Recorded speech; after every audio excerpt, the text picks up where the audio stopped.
આજે આપણે સાબુદાણાની ખીચડી બનાવવાના છીએ. સૌપ્રથમ આપણે એક લોઢી લઈશું.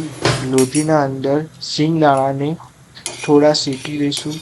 શેકીને શેકાઈ જાય એના પછી થોડી વાર રાહ જોઈશું. પછી એક લોઢી લઈશું. લોઢીમાં થોડું તેલ લઈશું. પછી એમાં જીરું નાખીશું. થોડું જીરું નાખીને જ્યાં સુધી સાતરાય ત્યાં સુધી સાંતળીશું એને બરોબર. હવે જીરું બરોબર ચડી જાય પછી હિંગ નાખીશું. હિંગ નાખ્યા પછી લીમડાના પત્તા નાખીશું. એના પછી મરચાં નાખીશું. મરચાંને થોડીક વાર ચડવા દઈશું. તેની કચાશ દૂર થઈ જાય ત્યાં સુધી. પછી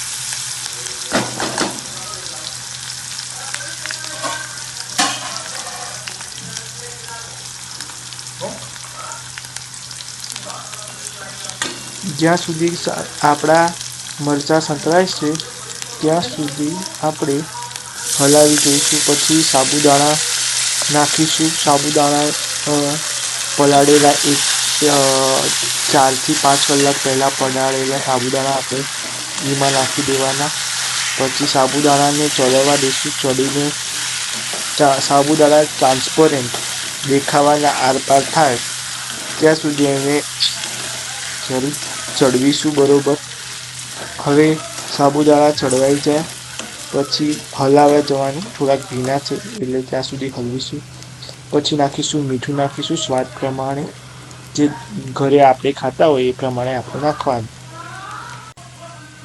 પછી થોડી ખાંડ નાખીશું ગળપણ માટે. લીંબુ નાખ્યું એટલે હવે શિંગદાણા રોસ્ટેડ કરેલા આગળ શિંગદાણા હતા એનો ભૂકો કરીને નાખી દઈશું.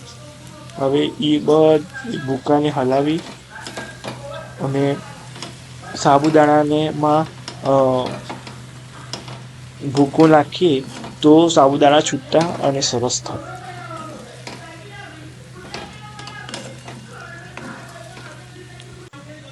હલાવીશું. હવે આપણે બોઇલ કરેલા એક આખું બટાકું અંદર નાખીશું. 1 થી 2 સીટી મારીને તમે બોઇલ કરી શકો છો એ બટાકાને. હવે એનો ઉપર લીંબુ નાખીને સર્વ કરી દઈશું. આપણા ફરાળી અને ઉપવાસમાં ખાઈ શકાય એવા સાબુદાણાની ખીચડી આપણે તૈયાર થઈ ગઈ છે. હવે લીંબુ નાખાઈ જાય પછી તમે સર્વ કરી શકો છો કોરિએન્ડરથી. આ આપણી મસ્ત મજાની ખીચડી તૈયાર.